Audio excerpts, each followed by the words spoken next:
Hello friends, welcome back to my video. So guys, आज हम बात करेंगे छत्तीसगढ़ पब्लिक सर्विस कमीशन की नई रिक्रूटमेंट जो कि इंजीनियरिंग सर्विस की होगी। यानी कि अगर आप इंजीनियर हैं तो ये भर्ती आपके लिए बहुत ही सही साबित हो सकती है। तो पूरी जानकारी के लिए आपको ये वीडियो एंड तक देखना पड़ेगा। तो दोस्तों बने रहिए मेरे साथ इस वीडियो के एंड तक, और अगर पसंद आए तो लाइक कमेंट शेयर भी कर दे। तो चलिए दोस्तों, लेट्स स्टार्ट। तो दोस्तों ये है ऑफिशियल नोटिफिकेशन, यहाँ पर आपको पूरी जानकारी मिल जाएगी। लेकिन इससे पहले दोस्तों, अगर आप हमारे चैनल पर नए हैं तो अभी से चैनल को सब्सक्राइब कर लें ताकि आगे आने वाले ऐसी नोटिफिकेशन की जानकारी आपको सबसे पहले मिल जाए। तो देखिए दोस्तों, छत्तीसगढ़ लोक सेवा आयोग रायपुर ने जो नई वैकेंसी निकाली है जो कि इंजीनियरिंग की होगी, राज्य अभियंत्री सेवा परीक्षा। देखिए यहाँ पर अगर डेट की बात करते हैं तो आपके जो रजिस्ट्रेशन है वो 17 अगस्त से शुरू होंगे और दोस्तों 15 सितंबर को ख़त्म हो जाएंगे। यानी कि आप 17 अगस्त से लेकर 15 सितंबर तक इसके लिए अप्लाई कर सकते हैं। साथ ही दोस्तों यहाँ पर एग्जाम की डेट भी दी गई है जो कि 26/11 होगी, यानी कि 26 नवंबर को जो है आपका एग्जाम हो सकता है। हालांकि दोस्तों केवल टेंटेटिव है, यानी कि कन्फर्म नहीं है। अब इसके बाद यहाँ पर कुछ इंपॉर्टेंट पॉइंट्स दिए गए, जैसे कि आप इसके लिए केवल ऑनलाइन अप्लाई कर सकते हैं। आपका जो फीस पे है वो भी आपकी जो ऑनलाइन है, यानी डेबिट कार्ड, क्रेडिट कार्ड या फिर नेट बैंकिंग से पे करनी होगी।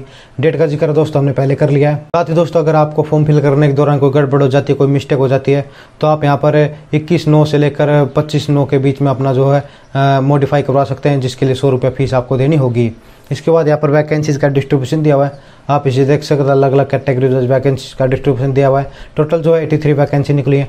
पे लेवल की बात करते हैं तो लेवल 12 का जो आपका पे लेवल होगा लगभग 15,600 लेकर 39,100 तक का जो है आपका पे लेवल होगा। इसके बाद आगे चलकर देखिए दोस्तों, कुछ इंपॉर्टेंट पॉइंट दिए गए, जैसे सिंपली मैं आपको थोड़ा जूम करके दिखा देता हूं। तो देखिए दोस्तों, यहाँ पर बताया गया कि पदों की संख्या जो परिवर्तन, यानी कि इनमें चेंजमेंट भी हो सकता है। इसके बाद आगे चलकर देखिए दोस्तों, आपको बताया गया कि आप जो है छत्तीसगढ़ के मूल निवासी होने चाहिए, तो आपको जो है उम्र में छूट या फिर कोई और रिजर्वेशन दिया जा सकता है। अदरवाइज किसी और कैटेगरी से, यानी किसी और स्टेट से आप फिल करते हैं तो आपको केवल जनरल कैटेगरी में ही रखा जाएगा।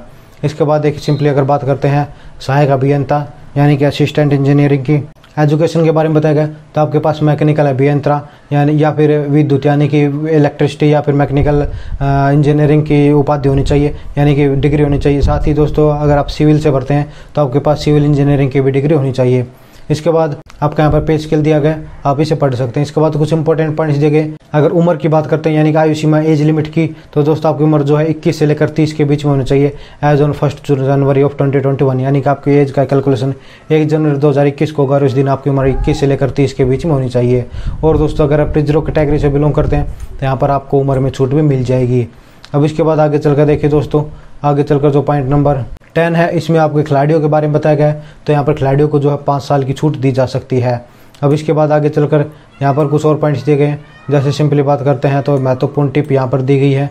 तो यहाँ पर देखिए दोस्तों, आपकी आयु की गणना जो मैंने पहले बता दिया है 1 जनवरी 2021 को होगी। इस दिन आपके सभी डॉक्यूमेंट्स, आपकी एज जो है वो कंप्लीट हो जानी चाहिए।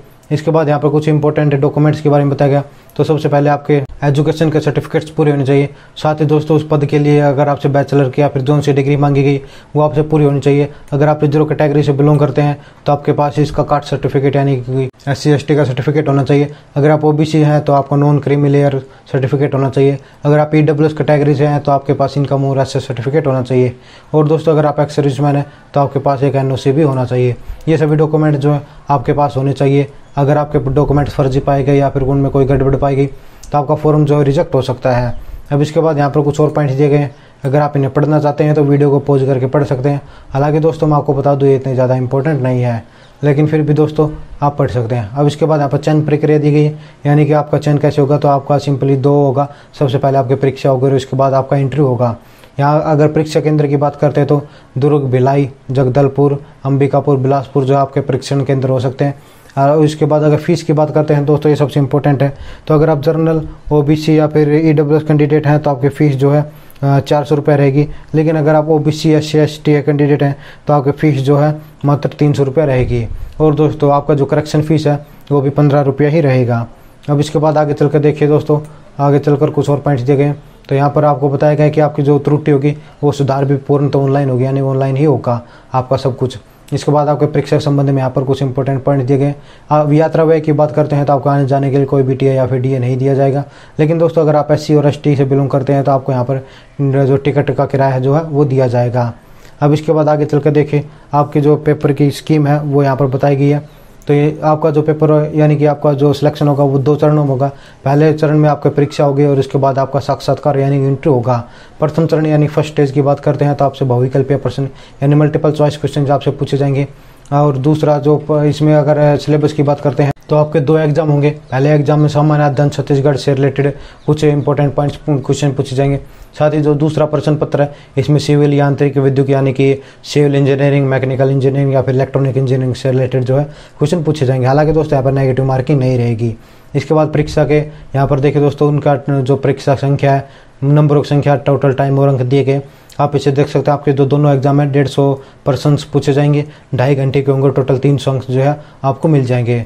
दोस्तों आपको जो सामान्य अध्ययन का एग्जाम है वो हिंदी और इंग्लिश दोनों में होगा, लेकिन जो दूसरा एग्जाम है वो आपका केवल इंग्लिश में ही होगा। एग्जाम के बाद अगर साक्षरता की बात करते हैं इंटरव्यू की तो यह जो है 75 अंक का होगा। और इसके बाद दोस्तों अगर न्यूनतम अंक की बात करते हैं तो साक्षात्कार यानी इंटरव्यू में आपको टोटल जो है 33% अंक जो है लाने अनिवार्य होंगे। अब इसके बाद आगे चलकर देखें हमें इसके सिलेबस जो है इसके बारे में यहाँ पर बताया गया है, तो मैं आपको इसका सिलेबस बता देता हूँ। तो सिंपली अगर बात करते हैं पेपर 1 की तो यहाँ पर सामान्य अध्ययन, भारत के इतिहास, संविधान, अर्थव्यवस्था और खेल कूद और करंट अफेयर से रिलेटेड क्वेश्चन पूछे जा सकते हैं। इसके बाद छत्तीसगढ़ का भी यहाँ पर जो है सिलेबस दिया हुआ, आप इसे पढ़ सकते हैं। इसके बाद बुद्धिमत्ता परीक्षण का भी यहाँ पर सिलेबस दिया हुआ है। इंजीनियरिंग की बात करते हैं तो दोस्तों यहाँ पर आपसे पेपर 2 का जो सिलेबस है यहाँ पर दिया हुआ है, आप इसे देख सकते हैं। आपसे सॉलिड एनालिटिक्स से, स्ट्रक्चरल एनालिसिस से, इसके बाद डिजाइन ऑफ स्टील और आगे चलकर यूनिट 2, यूनिट 3, यूनिट 4 आगे चलकर इस तरह से आपका जो है कंट्रीब्यूशन दिया हुआ है। मैकेनिकल इंजीनियरिंग का भी यहाँ पर सिलेबस दिया हुआ है। इसके बाद इलेक्ट्रिकल इंजीनियरिंग का भी यहाँ पर सिलेबस दिया हुआ है। आप जिस फील्ड से विषय अप्लाई करना चाहते हैं उसे फिल कर सकते, उसे पढ़ सकते हैं। आगे चलकर आपको पार्ट 2 में पावर सिस्टम और उसके की भी अलग अलग यूनिट्स के बारे में यहाँ पर पूरी जानकारी दी गई है। तो ये आपका पूरा सिलेबस, आप इसे पढ़ सकते हैं। अब इसके बाद आगे चल कर देखिए दोस्तों, मैं थोड़ा जूम करके दिखा देता हूँ। यहाँ पर आवेदन करने के कुछ इंपॉर्टेंट पॉइंट दिए गए हैं, यानी कि आपको आवेदन कैसे करना है। तो आप सिंपली ऑफिशियल वेबसाइट पर जाकर इसके लिए आवेदन कर सकते हैं, या फिर दोस्तों आप हमारी ऑफिशियल वेबसाइट ऑनलाइन फॉर्म्स पर विजिट कर सकते हैं और वहाँ से भी अपना जो है आवेदन पत्र भर सकते हैं। और दोस्तों ये जो आवेदन पत्र होगा एक पूर्णतः ऑनलाइन होगा, यानी कि आप इसके लिए ऑफलाइन आवेदन नहीं कर सकते हैं। यहाँ पर दोस्तों आपके फ़ोटो कैसे अपलोड करना है, आपका सिग्नेचर कैसे अपलोड करना है, उनका साइज़ क्या होगा, इसके बारे में यहाँ पर पूरी जानकारी दी गई है। अगर आप खुद फिल करते हैं तो इसे पढ़ सकते हैं, अदरवाइज़ आप किसी CSC सेंटर पर भी जाकर इसके लिए अप्लाई कर सकते हैं। इसके बाद देखिए दोस्तों, आपको बताया गया है कि शुल्क भुगतान के बाद आपको जो रसीद दी जाएगी उसे आपको डाउनलोड कर लेना है, जो कि आगे फ्यूचर में काम आ सकती है। और दोस्तों इसके बाद यहाँ पर प्रवेश पत्र के बारे में बताया गया है, तो यानी कि आपका एडमिट कार्ड जो है डिपार्टमेंट के ऑफिशियल वेबसाइट पर अपलोड हो जाएगा। आप वहाँ से डाउनलोड करके एग्ज़ाम सेंटर में जा सकते हैं। दोस्तों एग्ज़ाम सेंटर के दौरान आपके पास एक फ़ोटो ID प्रूफ होना चाहिए, जैसे कि आधार कार्ड या फिर ड्राइविंग लाइसेंस या फिर पैन कार्ड जैसा डॉक्यूमेंट आपके पास होना चाहिए, तभी आपकी एंट्री होगी। तो दोस्तों ये थी पूरी जानकारी इस भर्ती की। अगर आप एप्लीकेबल हैं, एलिजिबल हैं तो आवेदन कर सकते हैं। और दोस्तों अधिक जानकारी के लिए आप हमारी ऑफिशियल वेबसाइट ऑनलाइन फॉर्म्स पर विजिट कर सकते हैं, वहाँ पर आपको सारी जानकारी मिल जाएगी। दोस्तों अगर वीडियो पसंद आया है तो लाइक, कमेंट, शेयर करें और चैनल को सब्सक्राइब करके बेल नोटिफिकेशन ऑन कर ले, ताकि आगे आने वाले ऐसे नोटिफिकेशन की जानकारी आपको सबसे पहले मिल जाए। तो जल्दी ही मिलते हैं नेक्स्ट वीडियो में नेक्स्ट रिक्रूटमेंट के साथ। तब तक के लिए जय हिंद, जय भारत।